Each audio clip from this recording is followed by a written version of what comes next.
La saison de ski bat son plein dans les stations canadiennes. Mais cette année, le recrutement de saisonniers est un casse-tête. À Ski Saint-Bruno, station populaire à 1 heure de Montréal, plusieurs postes sont toujours à pourvoir dans la restauration. Dis-moi, Fernando, combien d'employés il te reste environ à recruter là, pour une bonne opération? Pour la cafétéria, il me faut encore des caissières, mettons environ 4, et préposés à la restauration, mettons 5, 6. Donc, quoi, une quinzaine de personnes pour combler ton équipe au complet?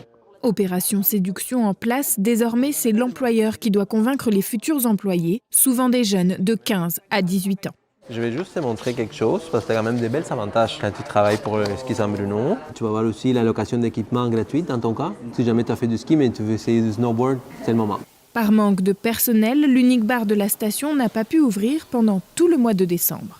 J'ai manque d'employés, donc il faut que je fasse la caisse, il faut que je fasse même la cuisine, il faut que je fasse les planchers. Le recrutement pour d'autres postes essentiels à la station, comme enneigeur, a été priorisé. Des postes difficiles à combler car la pandémie a changé la donne. Il y a beaucoup de personnes qui ont décidé de changer de vie, changer leur façon de faire. Les gens ne veulent plus travailler 40 heures par semaine.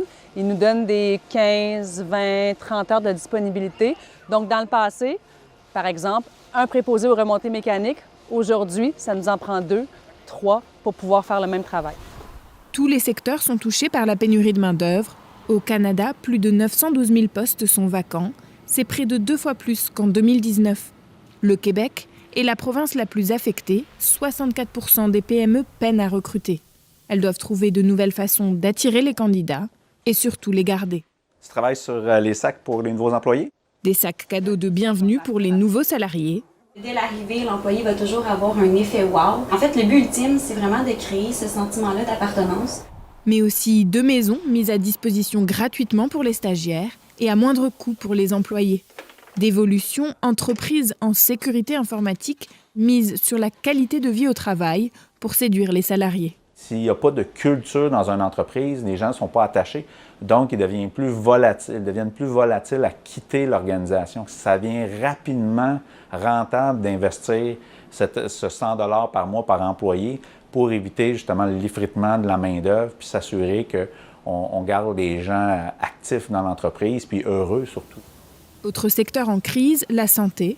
De nombreux hôpitaux doivent fermer des lits, parfois même des services entiers par manque de personnel.